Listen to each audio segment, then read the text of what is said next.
sobrang kapal pa ka namin, ang dami nagpapagawa sa amin. Yun ang problema.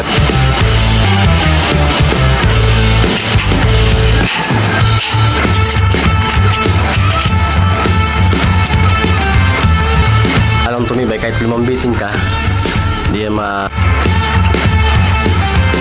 So right, makarag mo ng araw naman po sa inyong lahat. Saan makahid ako ng mundo, magandang araw po sa inyong lahat dyan. Kaya naman sa video nito, papakita ko naman sa inyo kung paano tayo maglagay ng ceiling. Dahil nga nung nakaraang video nga natin ay nakakatatapos lang natin ang pag-skim coat ng ating mga wall. Kaya naman kung mapapansin nyo dyan, may ibang part tayo dyan na hindi natin na-skim coatan. Dahil nga yung hindi natin na-skim coatan, ilagyan natin yan ng mga design na tiles. Kasi dito sa harap ng bintana magkakaroon tayo dyan ng tiles sa 60x60 ang lapad. So dahil dyan na napagkasunduan namin na may-ari na gusto niya magkaroon ng design dyan na tiles sa harapan ng bintana. Kasi naman kasi tiris kasi yan. So, kaya naman hindi na natin sinama sa pag-skim coat. Dahil nga ita-tiles naman natin yan. Tiles natin, madudubli yung trabaho natin kasi grind rin natin yan o kaya papapingin natin. Kaya naman bago ang lahat, shout out muna sa ating mga followers natin dyan, sa ating mga viewers natin at sa ating mga subscriber. Kaya naman ipapakita ko sa inyo yung mga nagpapa-shout out sa atin. Kaya naman shout out kay Manman Apostol Biljuan, kay Dinis Alcaltera, kay Ernie, at syempre Joven Dicera. Maraming salamat sa suporta. So ayan naman, ipakita ko na sa inyo kung sino yung nagpapa-shout out. Kaya shout out na lang po sa inyong lahat yan. Sana yung po kayo magsama sa suporta sa aking mga video. Dahil ito pinapakita ko para lang naman sa mga gusto matuto at sa hindi mga nakakaalam sa larangan pang construction. Dahil marami sa atin na hindi nakakaintindi kung ano ba ang ibig sabihin ng isang construction. Kung gaano ba kahirap, kung gaano hindi kahirap ang pagiging construction. So ang masasabi ko lang naman sa mga nakakaintindi ng mga construction, pinakamahirap talaga ay mga helper. Kasi ang mga helper sumusunod lang naman yan sa mga scale. Kaya naman utos dito, utos dun yun ang gagawin ng mga helper. Kaya naman masasabi ko talaga pinakamahirap sa part ng pang construction yung pagiging helper. Kasi dyan ang paghahalo, pagbubuhat ng simento, at kung ano-ano pang mabibigat na gawain ng isang construction. Kaya naman sa mga kasama nating helper dyan, shout out sa inyo lahat. Ramdam ko ang pagod at hirap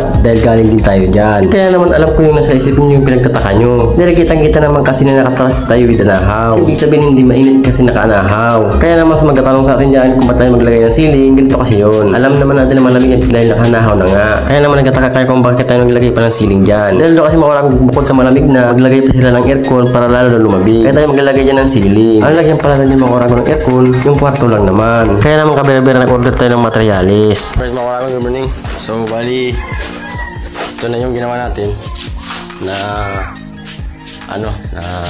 magkikisami tayo ngayong araw na to. So, bali, nagtayo muna tayo ng wall angle, yan. Tapos, gearing channel, yan, ilagay natin. So, ngayong araw na to, maglalagay tayo ng metal paring. So, ito na yung ilagay natin, metal paring. So, ang taas pala niyan, galing finish floor natin dito sa may tiles, 70 cm yung taas niya. So magdadrop pa tayo dyan para sa magiging design sa tambol niya. Magkakaroon tayo ng tambol. So ang ginawa ko, tig-rivet ko sana siya. Yan. Kaso napansin ko parang di ganong matibay pag rivet.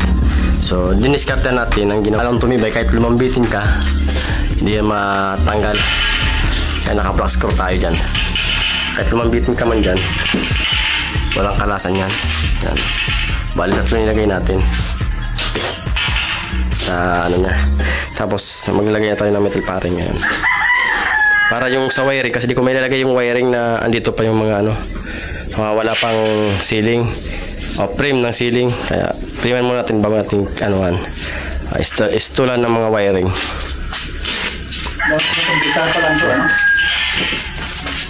Umpisa na naman namin ngayon ni Archie. Yan. Yung mga palpak. Yung trabahong palpak. Magpapalpak-palpak na naman tayo dito sa Aywan ba namin? Oh. Sa sobrang kapalpakan namin, ang dami nagpapagawa sa amin. Yun ang problema doon. Mabasin natin dyan.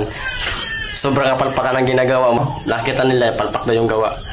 Lalo na to, yung ginagawa namin ngayon, pag matapos to, makikita naman ng iba palpak. Ay, may kukuha. Kukuha na naman sa amin. Kaya sa mga basin na dyan, palpak.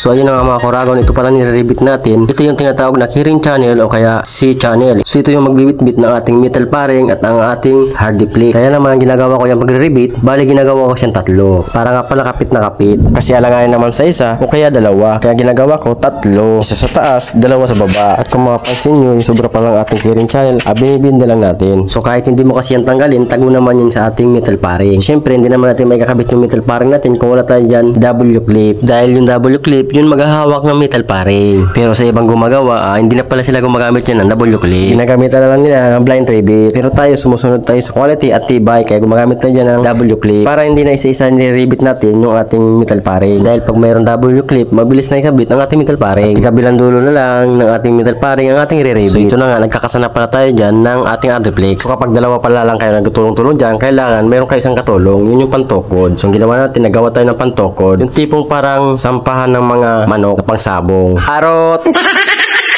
Yun yung ginagawa natin ng panukod. So ayan na nga, bali binabari na natin sa isa. Pagkatapos nire-rivet na rin isa-isa para kumapit natin hindi na matanggal. So bali sa kabilang side, binawasan na pala natin dahil hindi na kasya yung isang buong Ardiplex. So dalawang kasi ang layout ang paglalagyan ng Ardiplex. Yung iba kumukuha muna sa gitna tapos pag-iwalay yung siroho. Pero tayo ang ginagawa natin sa kabila na lang yung siroho. Kumbaga isa lang ang tapo ng siroho para wala lang gaanong siroho. Wala lang nakikita nyo. Ayan, sa dulo lang yung may siroho. Kaya binawas lang natin konti lang. Siguro mga 15 cm lang binawas natin. Kung ginitnaan ko yan, sigurado tig 7.5 ang kabilang gilid niyang siroho. Ops, tika lang, baka iniisip yung tig kabilang gilid na wala pang lagay na Ardiplex. So hindi po iyon. Ang tinutukoy ko itong nakabitan natin dito sa may gilid. Kasi itong dalawang may siwang, kung makapansin nyo, kabilaan yung nilagay kong buo. Kaya maging alternate siya para yung bikat natin hindi duro-diretso. Dahil may lagay pa tayo dyan na metal paring ng haba ay 4 feet. So sakto lang do sa ating Ardiplex.